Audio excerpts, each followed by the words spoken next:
Viewers আসসালামু আলাইকুম, সবাইকে আমার চ্যানেলের পক্ষ থেকে স্বাগত জানাচ্ছি।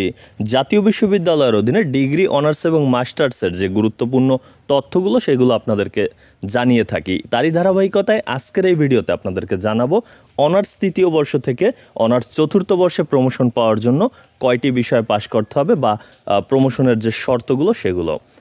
প্রথম যে শর্তটি রয়েছে সেটি হচ্ছে তৃতীয় বর্ষ থেকে চতুর্থ বর্ষে প্রমোশনের জন্য শিক্ষার্থীকে সকল পরীক্ষায় অংশগ্রহণ বাধ্যতামূলক, অর্থাৎ আপনাকে কিন্তু সকল পরীক্ষাগুলোতে অংশগ্রহণ করতে হবে। সকল বিষয়ে অংশগ্রহণ করে কমপক্ষে 4টি তত্ত্বীয় কোর্সে ডি বা এর বেশি গ্রেড অর্জন করতে হবে। তৎসঙ্গে ব্যবহারিক কোর্সে উত্তীর্ণ হতে হবে, অর্থাৎ যে বিষয়টি থিওরি 4টি কোর্সে কিন্তু পাশ করতে হবে, পাশাপাশি ব্যবহারিক কোর্স থাকলে সেগুলোতেও পাশ করতে হবে। এই হচ্ছে প্রথম শর্ত, অর্থাৎ সবগুলো পরীক্ষা দিতে হবে এবং মিনিমাম 4টাতে পাশ করতে হবে এবং ব্যবহারিক কোর্সে পাশ করতে হবে।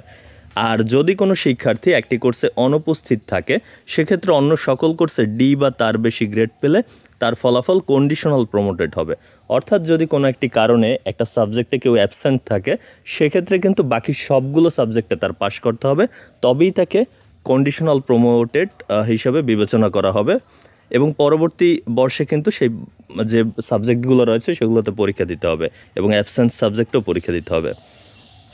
এর বাইরে যেটি রয়েছে যে একের অধিক কোর্সে অনুপস্থিত হলে অথবা একটি কোর্সে অনুপস্থিত থেকে অন্য একটি কোর্সে এফ গ্রেড পেলে প্রমোশন হবে না, তার ফলাফল নট প্রমোটেড হবে। অর্থাৎ কেউ যদি একাধিক সাবজেক্টে অ্যাবসেন্ট হয়, মানে 2টা বা 3টা, সে কিন্তু প্রমোশন পাবে না।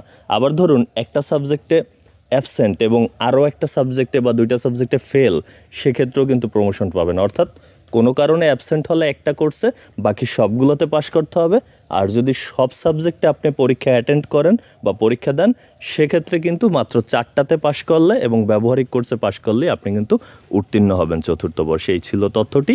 এতক্ষণ সাথে থাকার জন্য অসংখ্য ধন্যবাদ।